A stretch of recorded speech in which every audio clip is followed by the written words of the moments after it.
Keres attack is named after a really famous grandmaster named Paul Keres, who many consider to be one of the strongest, if not the strongest, grandmaster in history, never to have won a world title.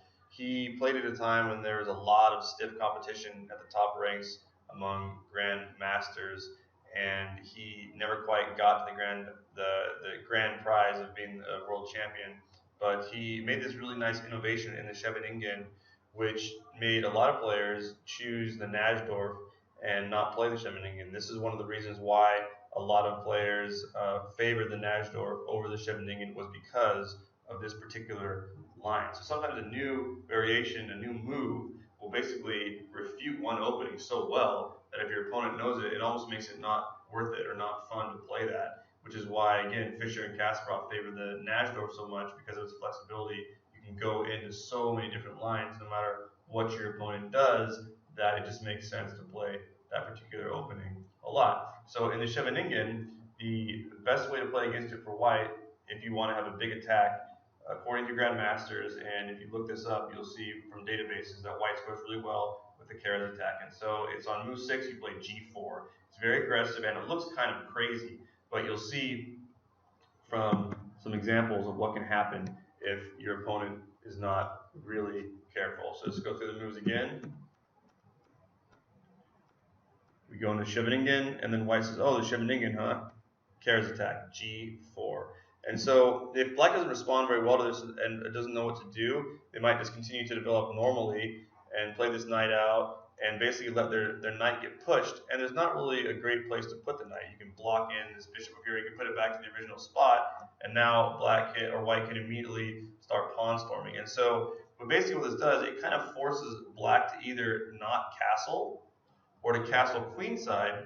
But castling queenside when you're playing the Sicilian kind of goes against the purpose of the opening, because we are setting ourselves up to castle kingside and then expand on the queen side. So it kind of puts black into a dilemma. Do I want to go into a really dangerous situation where this pawn storm is already coming at the very beginning of the game, or do I want to leave myself uncastled? It's kind of tricky. So a lot of times black will just try to trade off pieces.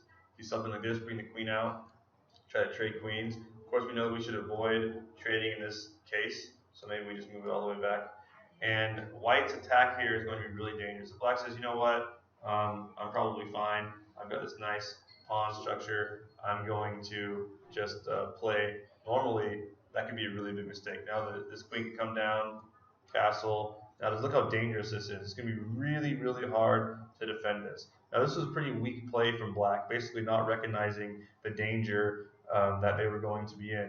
But white is in no danger. There's nothing that can happen quickly to them, even though they haven't castled yet, and black's development is kind of gummed up. So it's a really good surprise attack if you are white playing against black in the Sicilian. They choose the Sicilian and they go into the Scheveningen trying to avoid either the dragon or the Najdorf, and you say, you play g4, Paul Keres attack, and it's really, really dangerous. You're going to get a really good game.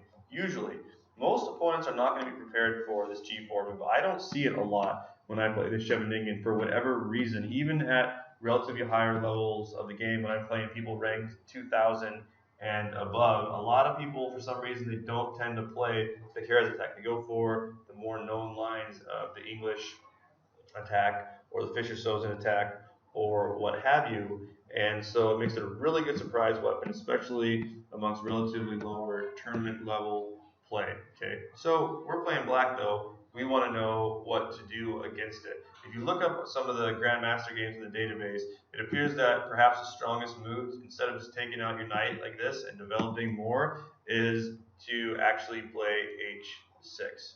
Just play h6, and then if they insist on pushing the pawn immediately, then you can trade it off. And it still might be a little bit awkward. They're going to have this nice pin on the queen, and even though you can break the pin by playing this bishop here, it still makes castling kind of weird, because now this h file is open.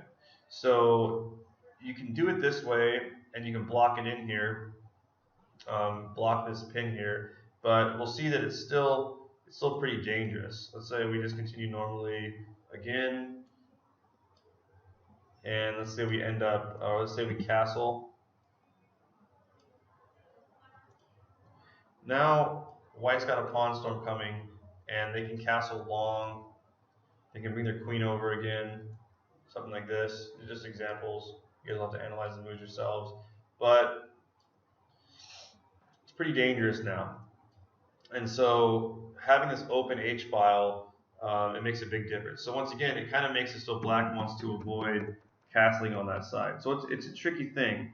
But you want to play this H6 move regardless. If they go here, basically you want to not castle this way, or you want to either avoid castling and leave your king in the center, or you want to castle on the queen side. So let's say you just continue normally. They continue with an attack. Move your queen over. So you're out of the pin. Now you're not really worried about if they take this knight and you double your pawns. You're not really worried about anything. You can just go like this. You can castle this long way, and it's fine because the attack has kind of been nullified. So they don't want to do that. They don't want to just trade off this knight. They're going to want to keep the pressure and continue to try to open the position with a pawn move and to attack. So you're going to have a really interesting game here. It's going to be very dynamic, but you want to play h3. That's the key thing to do. Let's say they move their queen over.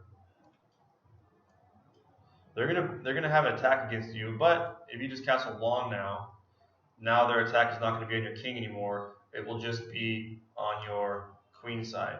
And it's going to be an interesting game. It's going to be different than a lot of different Sicilian positions. But if you don't play h6, it can be very, very dangerous. And as you saw from that example, if you're playing white against a Sicilian and your opponent doesn't know what to do, you can win in like a few moves. They can make a really big mistake, and it's really uncomfortable.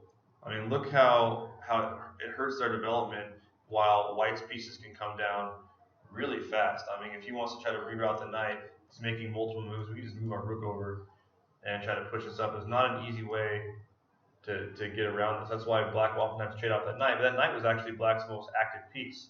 And so even though he can try to make this queen move or trade queens, we just move it back calmly. And we have an attack coming. We have these pawns coming. It's going to be dangerous. Okay, so really good surprise weapon to play against the Scheveningen, and the key move being g4 immediately after they play the Scheveningen. This has been powerful enough that it's made a lot of Scheveningen players say, you know what, I'm just going to play the Najdorf instead because it's not fun to play against the Keres attack and then have to worry about this castling conundrum that it causes. Okay, so it's a really secret weapon for white, and if you're black and you choose to play the Scheveningen is really solid against almost all lines, and very few people play the Keres attack. They don't seem to know it, but if they do play it, play h6 and then castle queenside, and you're going to be fine. You're going to have a decent game. It's going to be an interesting game, a fight for the center. Maybe you'll have to play a little bit of defense on your king side, but your king will be safer, and you will avoid getting crushed by the Keres attack, which a lot of people won't know how to do.